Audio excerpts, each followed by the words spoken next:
بیٹا کہاں سے کمائے، کہاں سے لایا، کتنے ملے، کیوں آئے، کون سا باپ تفصیل پوچھتا ہے؟ ابا تو کہتا ہے لا صحیح اور تعریفیں کرتا ہے، میرا بیٹا بڑی کمائی کرتا ہے. کبھی پوچھا ہے اس سے کہ ڈیوٹی صحیح دیتا ہے کہ نہیں؟ کبھی پوچھا ہے کہ تو ایمانداری کی روزی لاتا ہے کہ حرام کی کماتا ہے؟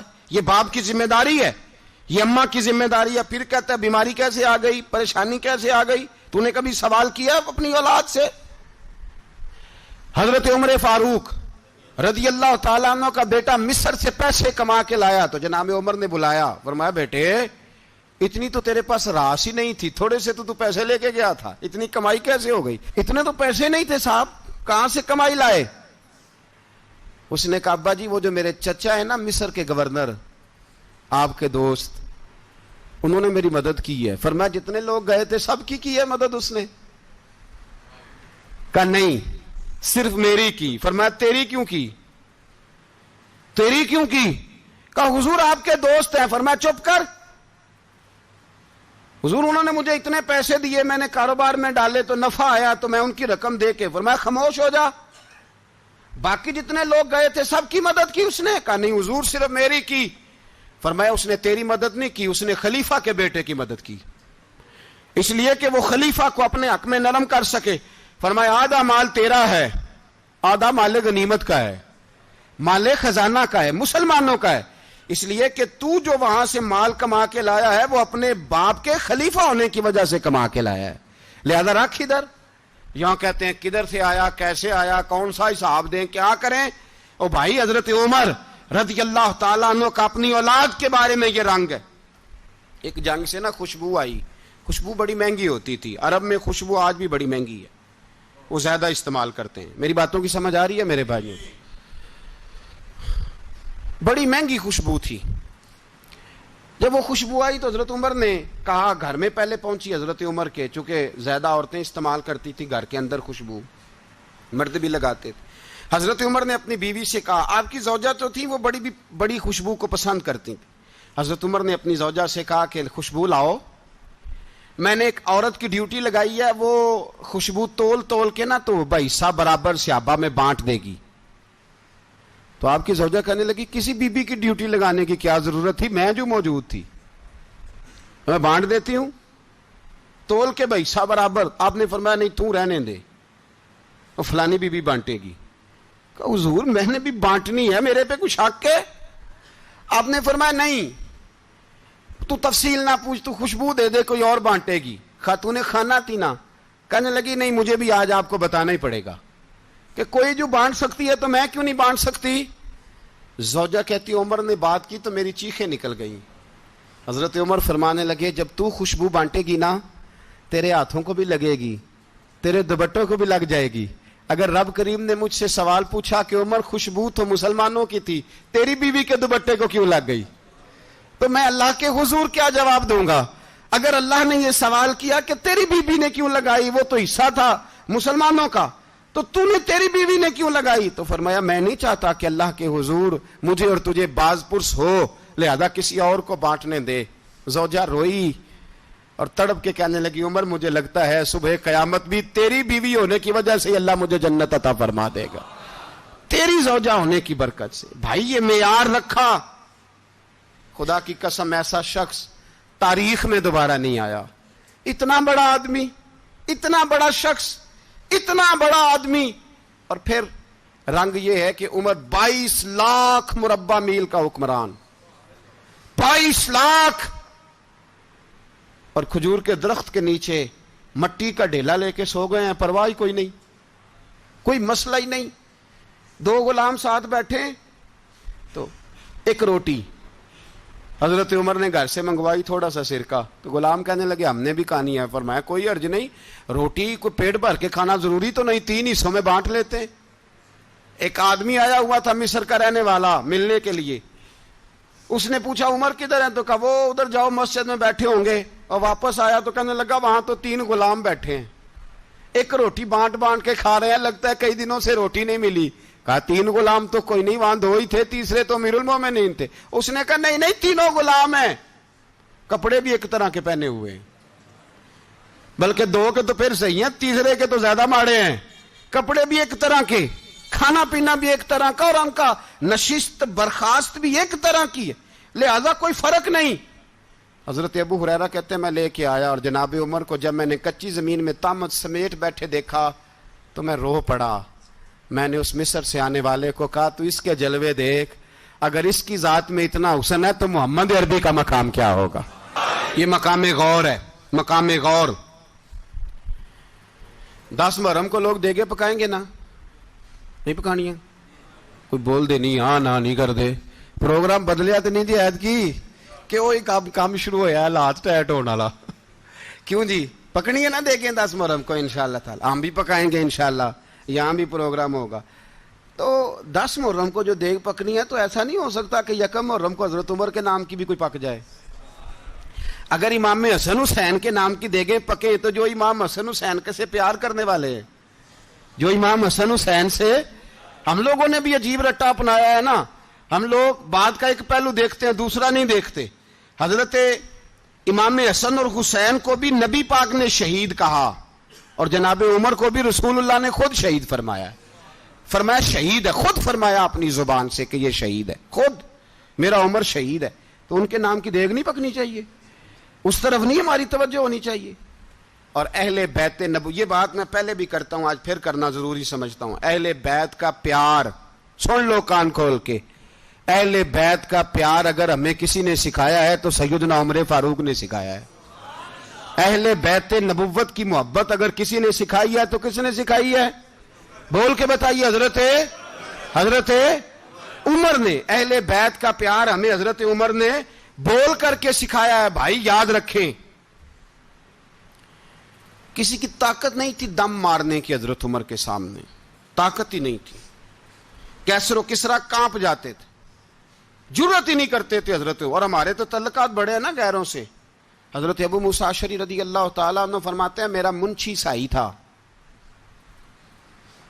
وہ کاتب کہتے تھے وہ لوگ، میرا حساب کتاب عیسائی تھا۔ تو فرماتے ہیں ایک دن میں نے وہ سارا حساب کتاب لین دین کے حضرت عمر کو دکھائے تو فرمانے لگے جس نے لکھے ہیں اس کو بلاؤ۔ کہنے لگے وہ ضرور مسجد نہیں آ سکتا۔ کیوں نہیں آ سکتا؟ کہنے لگے وہ عیسائی ہے۔ کہتے ہیں حضرت عمر جلال میں آ گئے۔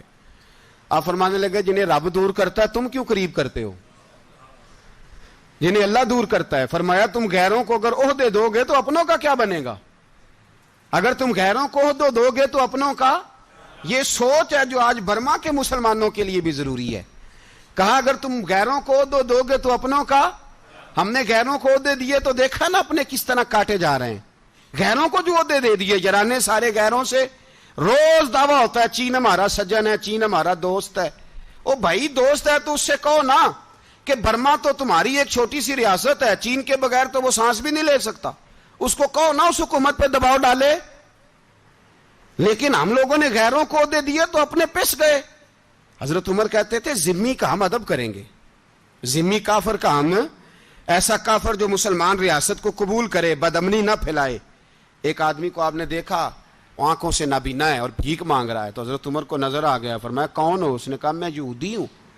فرمایا بھیک کیوں مانگتے ہو؟ کہا جب تک تندرست تھا مسلمانوں کو جزیہ دیتا تھا، بوڑھا ہو گیا ہوں کیا کروں؟ حضرت عمر نے گھوڑے کی پشت پہ بٹھایا، کافر کو گھوڑے کی پشت پہ بٹھایا اور بٹھا کے مدینے لائے۔ حضرت علی شیر خدا وزیر خزانہ تھے، فرمایا علی اس کا وظیفہ جاری کرو۔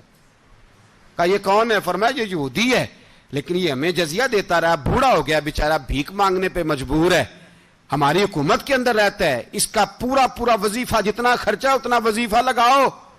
حضرت علی کہتے ہیں میں وظیفہ لگا رہا تھا اور وہ میرے نبی کا کلمہ پڑھ رہا تھا، وہ رسول اللہ کا کلمہ پڑھ رہا تھا۔ یہ مزاج، یہ نہیں کہ کافر۔ حضرت عمر نے گورنروں کو خط لکھے تھے کہ زبردستی کسی کو مسلمان نہیں کرنا، جہاں ان کی عبادت گاہیں بنی ہو گرانی نہیں، کوئی مندر کوئی گرجا ضائع نہیں کرنا۔ اسلام سب کو جینے کا موقع دیتا ہے، پر بے ایمانو ظالموں بدذاتوں تمہیں یہ کہتا ہے کہ ہم تمہیں جینے کا موقع دیتے، تم بھی مسلمانوں کو جینے کا موقع دو۔ یہ جہاں بستے ہیں جہاں رہتے ہیں انہیں وہاں جینے کا موقع دو، انہیں بھی اللہ اکبر کہنے کا موقع دو، انہیں بھی قرآن پڑھنے کا موقع دو، انہیں بھی رسول اللہ پر درود پڑھنے کا موقع دو۔ ہمارے ملک میں عیسائی اپنی مرضی سے کھلے عام تبلیغ کرتے ہیں، یہاں تو چینل چلائے ہیں عیسائیوں نے۔ کسی مذہبی جماعت نے کبھی جلوس نکالا ہے کہ عیسائیوں کا چینل بند کرو؟ بولے نکلا ہے کہ نہیں نکلا؟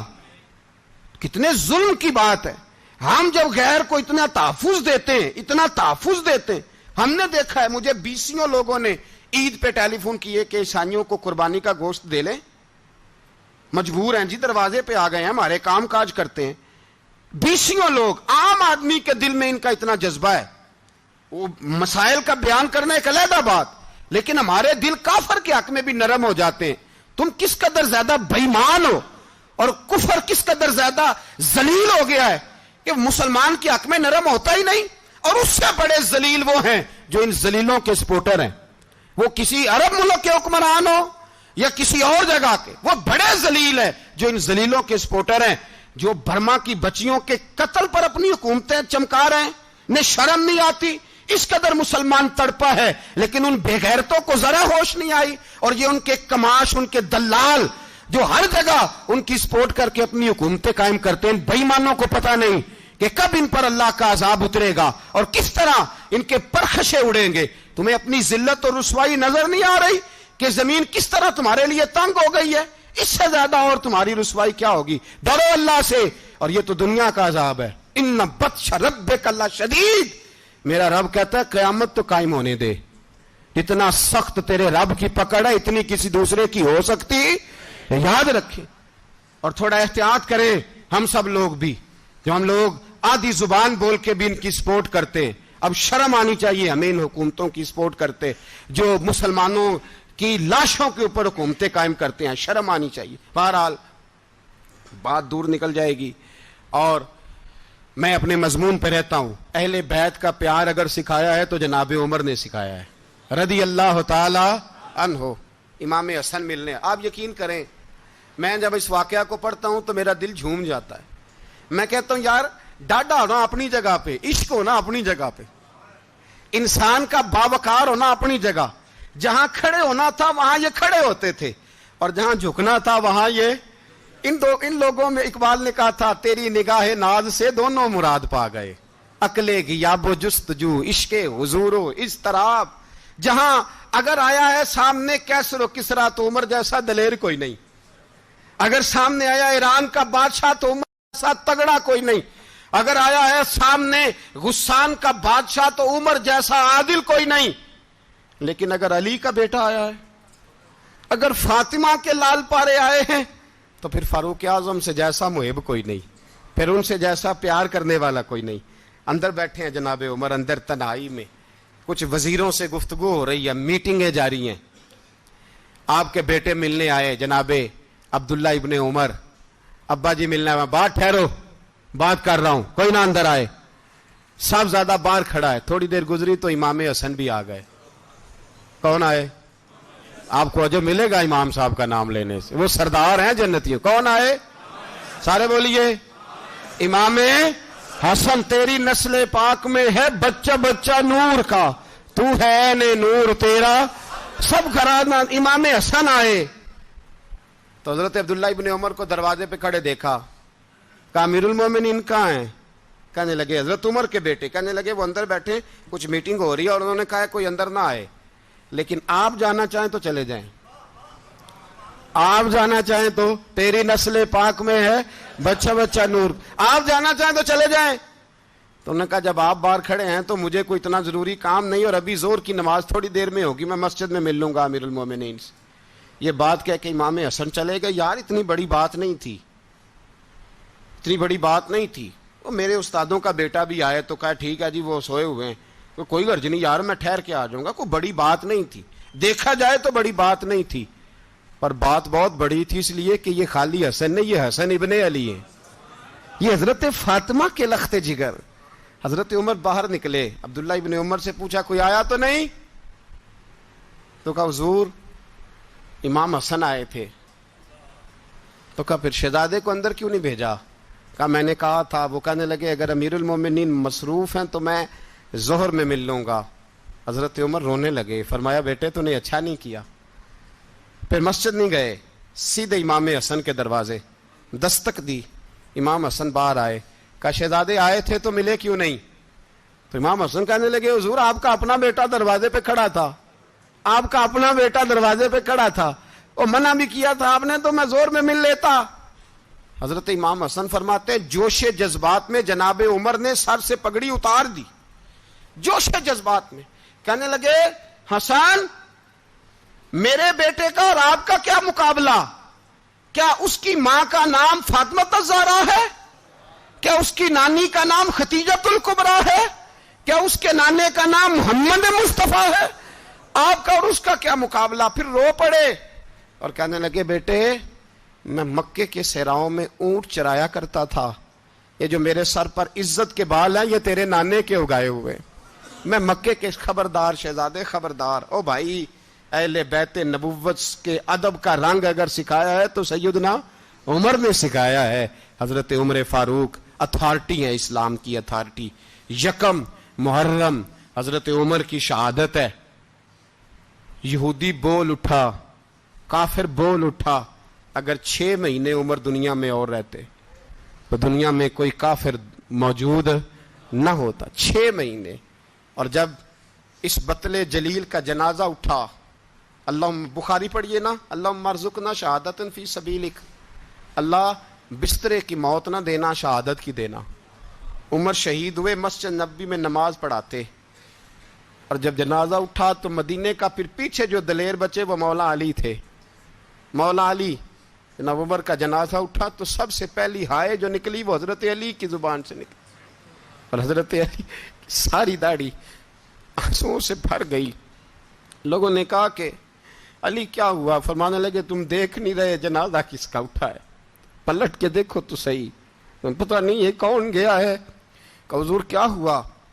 اب فرمانے لگے عمر اس طرح کے کام کر کے گیا ہے، اب ان کے رستوں پہ کون چلے گا؟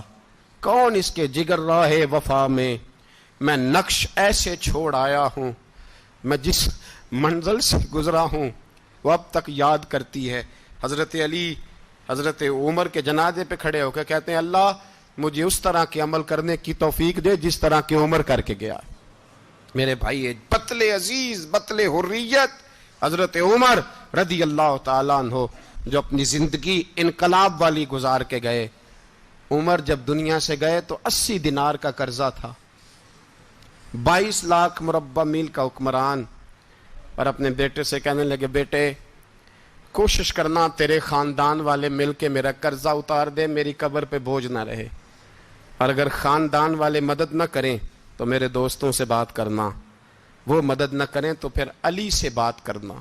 ان کا پیار آپس میں اتنا، اور تو اختلاف ثابت کر رہا ہے۔ 80 دینار کا قرضہ چھوڑ کر حضرت عمر دنیا سے گئے، اور جاتی دفعہ کہہ گئے میرے بعد میرے بچوں کو حکومت کے مشورے میں بھی شامل نہ کرنا، حکومت کے مشورے میں بھی میری اولاد شامل نہ ہو۔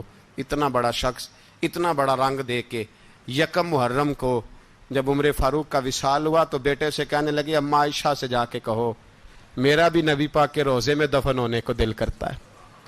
ایک قبر کی جگہ ہے اماں جی نے اپنے لیے رکھی ہے، بخاری ہے بخاری۔ حضرت عائشہ کے پاس صاحبزادے گئے، کہنے لگے اماں جی عمر کو زخم لگ گیا ہے، حالت بڑی پریشانی والی ہے۔ وہ کہتے ہیں اگر اماں اجازت دیں۔ سید عائشہ رو پڑی، فرمانے لگی کہ اپنی قبر کی جگہ تو نہیں نہ کسی کو دیتا، پر عمر نے کمال ہی بڑا کیا، اسے کہو جاؤ گنبد خضرا میں قیامت تک جو مصطفیٰ پہ اور ابو بکر پہ سلام پڑے گا وہ تجھ پہ بھی سلام پڑھ کے جائے گا، جاؤ میں نے جگہ دی۔ اعلیٰ حضرت فاضل بریلوی رحمۃ اللہ علیہ فرماتے ہیں وہ عمر جس کے آدھا پہ شیدا شکر، اس خدا دوست حضرت پہ لاکھوں سلام، اس خدا دوست حضرت پہ۔ آپ یقین کریں ممبر پہ بیٹھا ہوں، حضرت عمر کا جب نام لیتا ہوں تو میرے وجود کے رونگٹے کھڑے ہو جاتے ہیں۔